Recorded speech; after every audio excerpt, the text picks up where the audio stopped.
ঢাকাতে আজকে রাফসানদার ছোট ভাইয়ের সাথে যা হলো, বিষয়টা নিয়ে অনেকেই খুব খুশি হয়েছেন দেখলাম। আমি একটা কথা বলি, এখন এমন একটা একটা সিচুয়েশন আছে বর্তমানে বাংলাদেশে।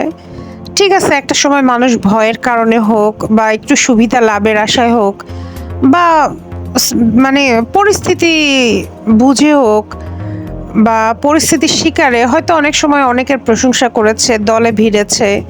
কারণ আপনারা জানেন যে আমরা যদি একটা সময় আমাদের বাক স্বাধীনতা ছিল না, এখন যেমন অনেক কথা বলতে পারি। এই কয়দিন আগেও মনে করেন ফেসবুকে একটা লেখা লিখলে ১০০ বার চিন্তা করতে হইতো যে আল্লাহ, আমার তো আইসিটি মামলার অধীনে আমি পড়ে যেতে পারি, আমি তো গুম হয়ে যেতে পারি, বা আমার বাসাতে অ্যাটাক হইতে পারে।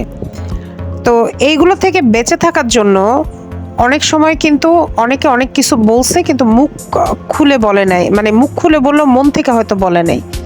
রাফসানদার ছোট ভাই আজকে শেষমেশ মানুষের সাথে যোগ দিয়েছে, যোগ দেওয়াটাই তো দরকার ছিল। এখন কেন এত বিভাজন হচ্ছে এবং কেন এই আপনি এটা করেন না, ওটা করেন, আপনি এখান থেকে চলে যান কেন রে ভাই? একটা মানুষ আসছে, সংহতি জানাচ্ছে, সমর্থন জানাচ্ছে, এটাই তো আমাদের দরকার ছিল। সে কি করছে ১৬ দিন আগে, ১৫ দিন আগে? থাক না, বিবেকের দরজা তো খুলে যেতে মানুষের টাইম লাগে না, তাই না? সে যে আসছে এটাই তো অনেক ছিল। যাই হোক, এর জন্য আমি রাফসানদার ছোট ভাইয়ের কাছে ক্ষমা প্রার্থী। আপনি এই গুটি কয়েক মানুষের জন্য আসলে আমাদের সমর্থন করা থেকে বা সাধারণ জনতাকে বা একদফাকে সমর্থন করা থেকে দয়া করে বিরত থাকবেন না, এটা একটা অনুরোধ।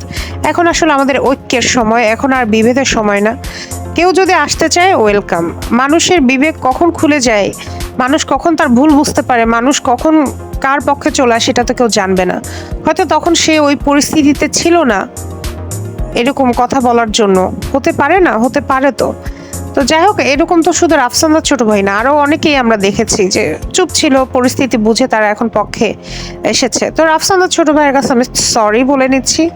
আশা করি আপনি আমাদের সাথেই থাকবেন। আসলে আমাদের এরকম বড় বড় সেলিব্রিটি কিন্তু আমাদেরও অনেক দরকার, কারণ এতে করে মানুষ বুঝবে যে ওরা আসলে কতটা কোণঠাসা হয়ে পড়েছে। কিন্তু আমরা যদি এগুলো করি, তাতে করে নিজেদের মধ্যে আমরা আরো বিভেদ বাড়ালাম। কোনো দরকার ছিল না এই অপ্রাসঙ্গিক একটা বিষয়ে নিয়ে আসলে এরকম করা। বেচারা আসছে, বেচারা গাড়ি দেখলাম ক্ষতিগ্রস্ত হয়েছে, হোয়াট এভার।